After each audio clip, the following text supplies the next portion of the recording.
దేవునికి స్తోత్రం చెప్దాం. హల్లెలూయా. రెండు చేతులు ఎత్తి చెప్పండి హల్లెలూయా. ఇప్పుడు వరకు అన్నీ స్వీట్గా విన్నారు కదా, కొంచెం హాట్గా చెప్తాను. బైబిల్లో ఈ క్వశ్చన్కి కూడా చెప్తానులే.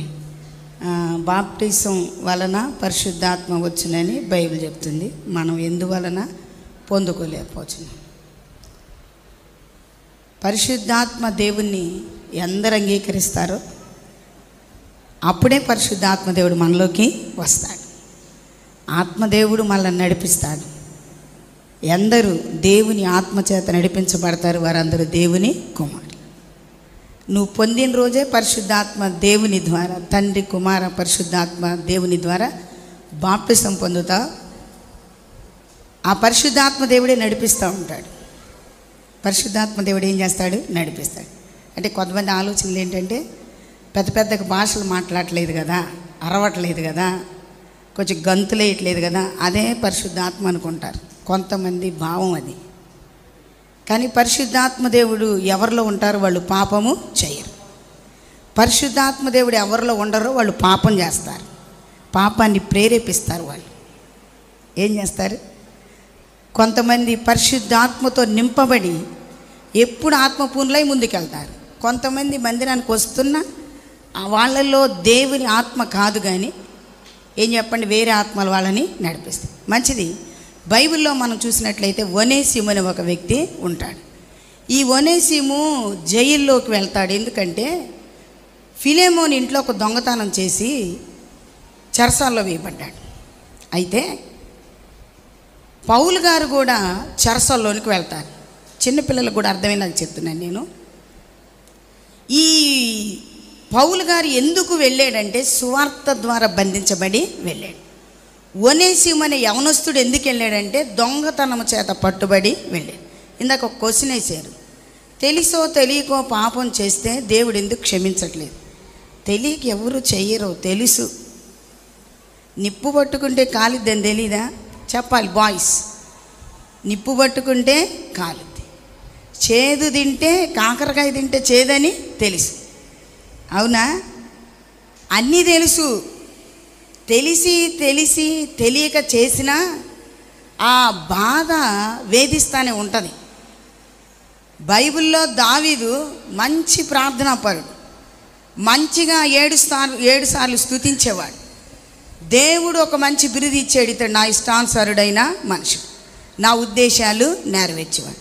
కానీ ఒక చిన్న విషయంలో మనుషులను లెక్క చూసినందుకు దేవుడు ఏం చేశాడు తెలుసా? అది ఒప్పుకోలేదు, తెగుళ్ళు పంపించాడు. ఏం క్షమించవచ్చుగా? బైబిల్లో ఏదో చూపు పారేసుకున్నాడు, క్షమించలా.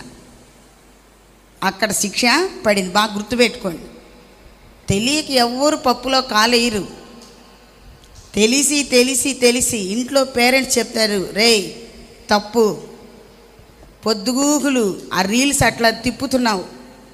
ఈ మధ్యకాలంలో మనం విన్నాం, ఒక 15 సంవత్సరాల కుర్రోడు ఏదో క్రిమినల్ సినిమాలు చూశాడంట. వాడు చూసి వాడు మొత్తం రాసుకొని 10th class student 8th class అమ్మాయిని చంపేశాడు. వాడేం తెలియక చేశాను అన్నాడా? ధైర్యంగా చదువుతున్నాడు. ఏమన్నాడు తెలుసా? అవును చంపాను నేనే. అవును జైల్లోకి పంపిస్తారా అంటే ఇప్పుడు తెలియనటువంటి వాళ్ళు ఎవరు లేరు, తెలుసు.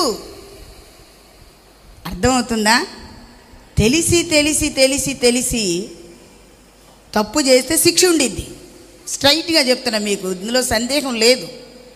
నువ్వు పెద్ద అయినాకైనా కూడా తెలియకుండా చేశానన్న భావన నీ అపోహ అంతే. తెలుసు. ఇంట్లో పేరెంట్స్ చెప్తారు, చర్చిలోకి వస్తే దైవజనులు చెప్తారు, సండే స్కూల్ స్టూడెంట్కి వస్తే సండే స్కూల్లో చెప్తారు. చూడండి, స్కూల్కి వెళితే అక్కడ కూడా చూడండి కొన్ని నీతి కథలు చెప్తారు. ఈ ఒనేసిము తన జీవితంలో దొంగ ఈ జైల్లో పట్టుబడితే లాఠీ దెబ్బలు మార్చలా, లేకపోతే తనని ఎవరు మార్చలేదు. కానీ పౌలు గారి సువార్త ఏమని చెప్పండి మార్చింది. 2 చేతులు ఎత్తి స్తోత్రం చెప్దాం. హల్లెలూయా. మీ జీవితాలు ఇందాక సాక్ష్యాలు విన్నారు.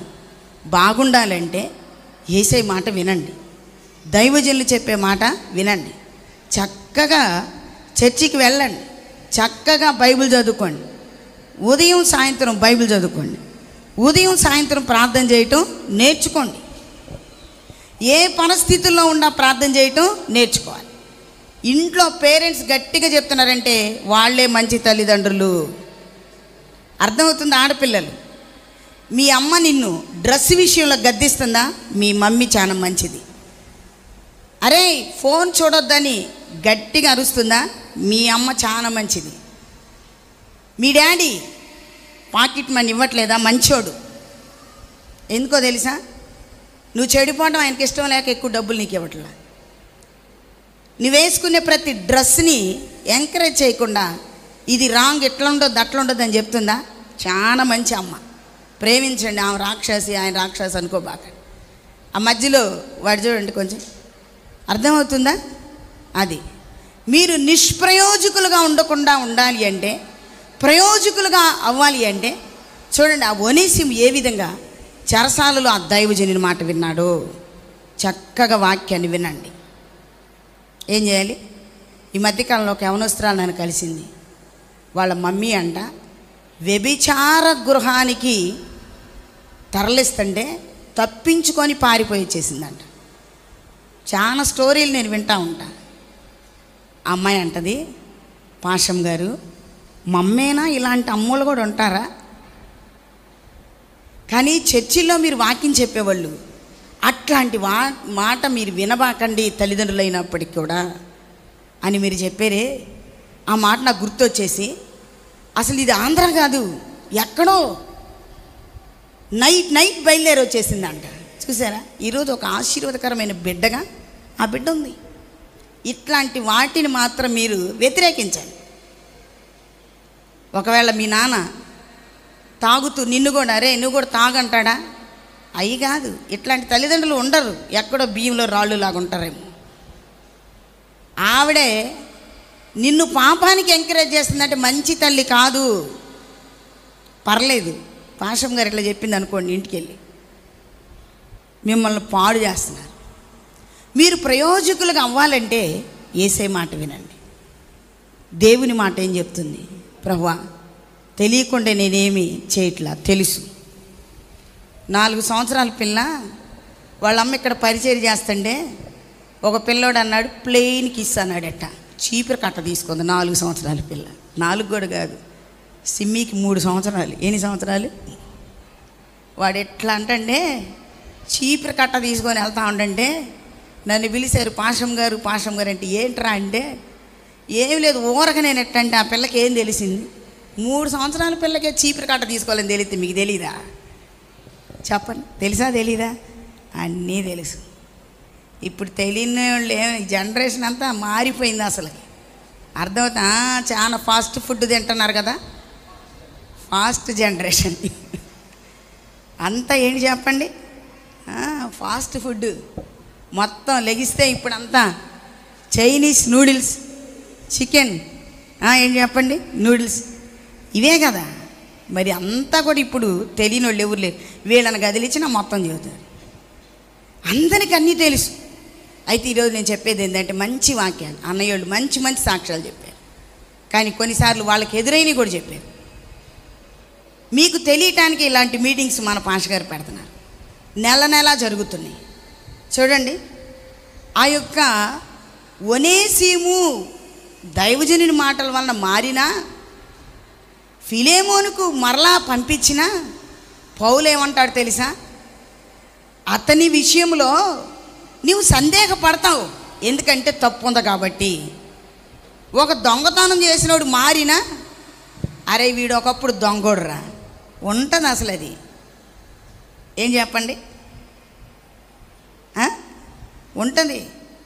అరే ఒకప్పుడు వాడు హంతకుడురా, అరే వాడు లెగిసిపోయాడురా, వాడు ఎట్ట చేసాడురా. అర్థమవుతుందా? ఎట్ట పట్టుకొని నుంచున్నా కానీ మనల్ని చదువుతానే ఉంటుంది సాక్ష్యం. అర్థమవుతుందా మీ అందరికీ? అమ్మో పాషం గారు మామూలుగా లేదు మీరు చెప్పే అనుకుంటారు. వాస్తవాలు కదా. మన సాక్ష్యమే మనల్ని చదివిద్ది. అందరం కూడా తెలిసినటువంటి వాళ్ళమే కాబట్టి మీరు క్వశ్చన్స్ రాశారు. పరిశుద్ధాత్మ దేవుడు మిమ్మల్ని దర్శించాడు. ఈరోజు దేవుని యొక్క ఆత్మ దానియేలులో ఉండట్టు మీలో ఉంటుంది. ప్రభువా, నిష్ప్రయోజనమైన సెల్ ఫోన్లు, నిష్ప్రయోజనమైనటువంటి ఆటకాయితనం, సరిగా కాలేజీకి వెళ్ళట్లా, సరిగా స్కూల్స్కి వెళ్ళట్లా, సరిగా తల్లిదండ్రులకు ఉపయోగపట్ల ఉండ జీవితం యవన కాలంలో నీకు ఇష్టంగా లేము, తల్లిదండ్రులకు ఇష్టంగా లేము, సంఘానికి చూడండి ప్రయోజకులుగా లేము. ప్రభు, ఇలాంటి స్థితి మమ్మల్ని మార్చమని అడగాలి. ఈ ఎఫ్రాయిం దగ్గర టీం అంతా ఫోన్ చూస్తున్నారు. మీరు నా వైపే చూడాలి. మీరు నిష్ప్రయోజనమైన జీవితం కాదు కానీ ప్రయోజనకరంగా మార్చయ్యా అని మీరు అడగండి. మిమ్మల్ని దేవుడు ఎలా మారుస్తాడు? ప్రయోజకులుగా. ప్రభుకి మిమ్మల్ని మీరు అప్పచెప్పుకోండి. దేవుని పని కొరకు ఎలా ఉపయోగపడగలరు? డిఎల్ మూడి అనేక ఆత్మల కొరకు తప్పించి అనేకులను ప్రభు కొరకు సంపాదించాడు. డేవిడ్ బ్రైనెడ్ రోజుకి రక్తం కక్కేవాడు, కానీ తన యవన కాలంలో దేవుని సువార్త కొరకై కొన్ని వేల కిలోమీటర్ల నడిచి కొందరిని తన యవన కాలంలో ప్రభు దగ్గరికి నడిపించాడు. విలియం కేరీ తన జీవితంలో, ప్రియ దేవుని బిడ్డలారా, ఈరోజు మన చేతిలోకి బైబిల్ వచ్చిందంటే తన యవన కాలంలో ఎంతగా కృషి చేశాడు. ఇలాంటి వాళ్ళ మాదిరిని మనం తీసుకోవాలి. చూడండి, మిషనరీస్ వీళ్ళు.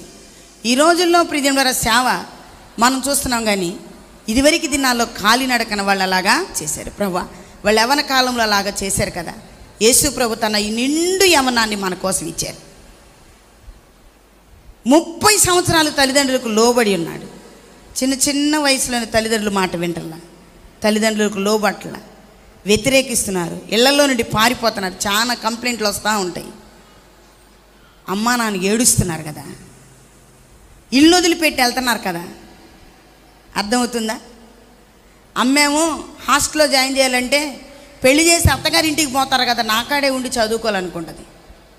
నాయన అనుకుంటాడు, వీడిని హాస్టల్లో చదివితే పెద్ద అయినాక ఎట్టుంటాడు, నా దగ్గర నుండి రోజు నేను స్కూల్కి కాలేజీకి తీసుకురాలి. వాళ్ళ ప్రేమను మనం ఏం చేస్తున్నాం తెలుసా? చులకనగా తీసుకుంటాం. మీ మీదేదో కోపం ఉండి నేను ఇలా చెప్పట్లేదు, కానీ ప్రయోజనకరంగా మీరేమవ్వాలి? మార్చాలి.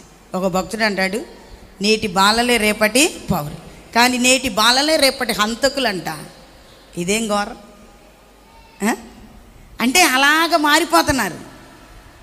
అబ్బా, మా జనరేషన్ మెచ్చుకుంటున్నారు అనుకుంటున్నారు, కానీ కొంతమంది అంత మారిపోతుంది. ప్రభువా, ఒనేసిము బైబిల్లో మీరు ఇంటికి వెళ్ళి చదువుకోండి, ఫిలేమోను పత్రిక ఒక్కటే ఉంటుంది. ప్రయోజకుడు అయ్యాడు, కానీ ఫిలేమోను దగ్గర ఉండినా తన జీవితంలో ఎప్పుడో గిల్లి ఉండేదంట. నేను అలాగా చేసే కదా, అలాగుండా కదా ప్రభువా, నువ్వు క్షమించలేదనుకున్నాను, కానీ నువ్వు క్షమించబట్టే కదా ఫిలేమోను నన్ను చేర్చుకున్నాడు. ప్రభువా, ఈయన దగ్గర దాసుడిగా లేను, కానీ అయ్యా నేనొక కుమారులాగా ఇక్కడ బ్రతికేటట్లు చేసావు. తన మదిలోనంట ఒక భక్తుడు అంటాడు, ఎప్పుడు కూడా రోజుకు ఒకసారి గుర్తుకొచ్చిందంట ఆ మాట. అర్థమవుతుందా? కనుక ఈరోజు ప్రయోజకులంగా ప్రభువా, ఇంటిలో, సంఘములో, సమాజంలో, స్కూల్లో, కాలేజీల్లో ఎక్కడుండా నీకు మహిమ తెచ్చేవారిగా ఉంటాం. అందరం కూడా లేచి నిలబడదాం. లేచి నిలబడి మహిమకరంగా ఉండాలి. ఏసయ్యా.